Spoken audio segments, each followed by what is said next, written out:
Hello दोस्तों, आज फिर से आपके सामने मैं Manish Kumar Gupta LIC motivation speaker मुखातिब हुआ हूँ और मैं आज आपको एक LIC के नए विषय पे चर्चा करता हूँ।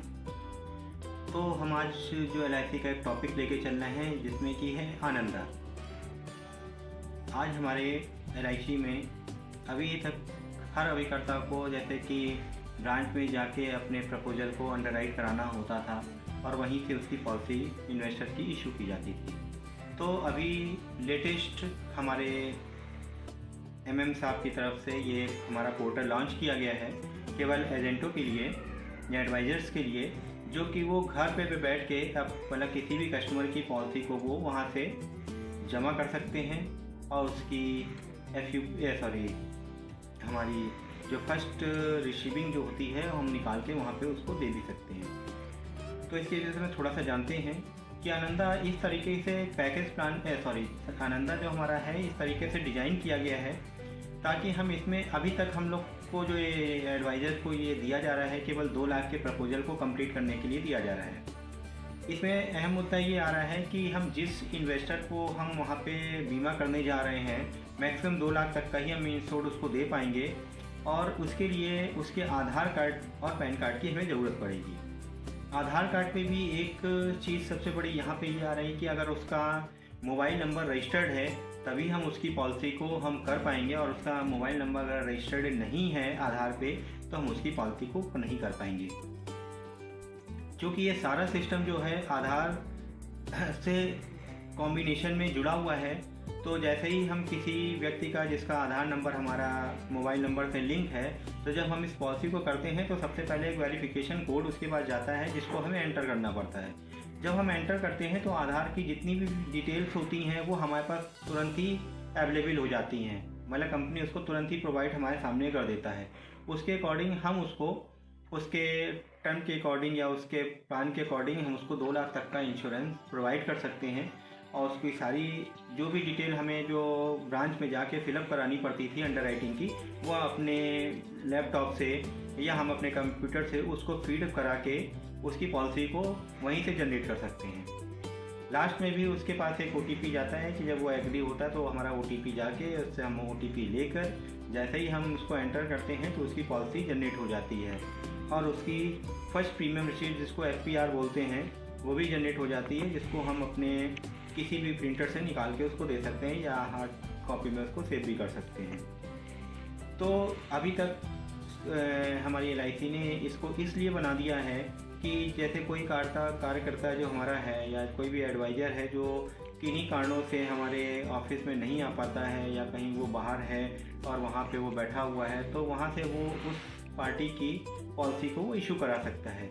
लेकिन बस 2 चीज़ें मेन है कि उसका नंबर जो है वो हमारा मोबाइल नंबर जो है पार्टी का वो आधार से लिंक होना चाहिए और उसमें वेरिफिकेशन के लिए हमें एक ईमेल आईडी की भी ज़रूरत पड़ती है जो उस पार्टी की बनी होनी चाहिए। तो इन दोनों के रहते हुए हम किसी की भी पॉलिसी किसी के घर से भी हम उसको इशू कर सकते हैं और किसी भी टाइम इशू कर सकते हैं। तो ये एक नई चीज़ अभी शुरू की गई है, अभी ये ट्रायल बेस पे सब चल रहा है और इस पर पॉलिसियाँ भी हमारी चल रही हैं और कुछ लोगों ने इस पर वर्क भी किया है। लेकिन अभी ड्रॉबैक थोड़ा सा आ रहा है कि बहुतों के केसों में हमें ये देखने को मिल रहा है कि उनके मोबाइल नंबर उनके आधार से रजिस्टर्ड नहीं है। तो सबसे बड़ी बात समस्या यहीं पे यही चीज़ आ रही है कि जब तक मोबाइल नंबर आपका रजिस्टर्ड नहीं होगा तब तक हम पॉलिसी आपको आनंदा से पूर्ण करके नहीं दे सकते हैं। इसके लिए हमें बाकायदा वैसे ही ब्रांच में आके उसी तरीके प्रपोजल कंप्लीट कराना पड़ेगा जैसे हम अभी तक करवा रहे थे। तो आगे आने वाले समय में भी अब थोड़ा सा ये भी आएगा कि जो आनंदा में भी कुछ चीज़ें ऐसी हैं थोड़ा सा अभी इम्प्लीमेंट हो जाएगा तो हो सकता है कि विदाउट OTP हमारा कुछ ऐसी चीज़ें ला के रखी जाएँ ताकि हम किसी की भी पॉलिसी उसको वहीं पे घर पे बैठ के ही हम उसको प्रोवाइड कर सकें और उसका पेमेंट भी हम ऑनलाइन या क्रेडिट कार्ड डेबिट कार्ड किसी भी तरीके से हम उसका पेमेंट भी एक्सेप्ट कर लेते हैं। तो आज के लिए इतनी जानकारी आपको मैं बताता हूँ, बाकी नेक्स्ट जानकारी के लिए हम आपको फिर से एक बार मिलते हैं, तब तक के लिए धन्यवाद। दोस्तों, आज मैं आपको एक टॉपिक पे फिर से चर्चा करता हूँ जिसमें आता है 80C या इनकम टैक्स की रिबेट। तो आज हमारे पास जो भी पॉलिसी अवेलेबल है या कस्टमर जो भी पॉलिसियाँ मेरे से लेता है या किसी भी इंश्योरेंस सेक्टर से लेता है तो अगर वो लाइफ इंश्योरेंस से ले रहा है तो ATC की रिबेट उसको मिलती है, और रिबेट जो मैक्सिमम होती है वो 1.5 लाख की होती है। 1.5 लाख की रिबेट में हमारे पास और भी चीज़ें आती हैं कि जैसे उसकी ट्यूशन फीस भी ऐड होती है। अगर वो बच्चे के नाम से स्कूल की फ़ीस दे रहा है, ट्यूशन फीस दे रहा है, तो भी आती है। अगर हम लोग प्रीमियम की बात करें तो जो भी हम साल का प्रीमियम देते हैं उस प्रीमियम को भी हम लोग पूरे साल का एक अप्रॉक्सीमेट जो भी जितना प्रीमियम वो दे रहा है उसको काउंट कर लेते हैं, वो हमारा ATC में जुड़ जाता है। तो ATC के लिए अब हम एक एग्जाम्पल लेते हैं कि किसी व्यक्ति ने एक अपना प्रीमियम साल का जो पॉलिसी ली, उसका प्रीमियम सपोज दैट 2.25 लाख रुपये आया। उसने साल में पूरे 2.25 लाख रुपये दिए। लेकिन अगर हम इनकम टैक्स की जब बात करेंगे कि हम उसको जो छूट देने की बात करेंगे, वो मैक्सिमम जो होता है 1,50,000 होता है। भले उसने मेरे को 1,75,000 रुपये दिए हों, लेकिन हम उसकी जो ATC में जो रिबेट डालेंगे वो 1,50,000 डालेंगे। तो जो मैक्सिमम लिमिट आती है हमारे पास ये आती है। बाकी उसके नीचे का कोई भी प्रीमियम कितना भी हो, चाहे वो सिंगल पेमेंट हो, चाहे वो रेगुलर पेमेंट हो, सारे काउंट होते हैं। सपोज है पार्टी की 2 पॉलिसियाँ चल रही हो, 3 पॉलिसियाँ चल रही हो, उसका टोटल मिला के 60,000 आता है या 1.5 लाख रुपये आता है, तो 1.5 लाख तक का हम रिबेट दे सकते हैं। 1.5 लाख से ऊपर हम नहीं देते हैं। इसके अलावा एक सेक्शन हमारा ATD का भी आता है, जिसमें कि हम मेडिक्लेम पॉलिसियों को शामिल करते हैं। मेडिक्लेम पॉलिसियों में हम मैक्सिमम जो होता है 35,000 तक विद पेरेंट्स दे सकते हैं। तो इसमें हमारे पास क्या होता है कि इसके लिए हमें ATD की पॉलिसियाँ चाहिए होती हैं। इसमें हम FD जो 5 साल से ऊपर की FD की बात करते हैं वो ATC में हमारी आती है। मेडिकल पॉलिसी की जो बात होती है वो ATD में हमारी आती है। तो हम ATD में केवल मेडिकल पॉलिसी को ही ले सकते हैं और किसी दूसरी पॉलिसी को नहीं लेते हैं।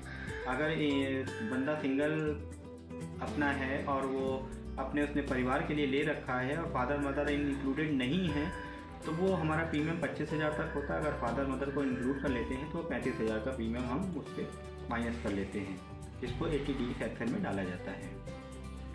तो आज अगर हम बात करते हैं 2021 की, तो 2021 से अब हमारा नया फाइनेंशियल ईयर स्टार्ट हुआ है, जो कि जनवरी से दिसंबर तक चलता है। लेकिन अगर वैसे फाइनेंशियल की बात करें तो जो हमारा है 1 अप्रैल से लेकर 31 मार्च तक चलता है। तो आज हम 4th क्वार्टर पे बैठे हुए हैं, मतलब जनवरी, फरवरी, मार्च लास्ट क्वार्टर पे बैठे हुए हैं। और इस क्वार्टर में सबसे ज़्यादा बूम होता है इनकम टैक्स रिबेट का।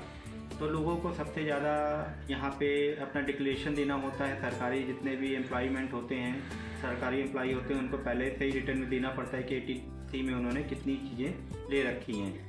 तो यहाँ पे आज के सेक्टर की अगर आज हम बात करते हैं तो ये 3 महीने हमारे लिए बहुत ज़्यादा बूम के होते हैं, जहाँ पे लोग अपनी पॉलिसियों को अपने ATC ATD के अकॉर्डिंग अपनी चीज़ों को लेते हैं और अपने इनकम टैक्स में रिबेट को पाते हैं। तो दोस्तों आज के लिए इतना ही, मिलते हैं नेक्स्ट वीडियो में, तब तक के लिए धन्यवाद।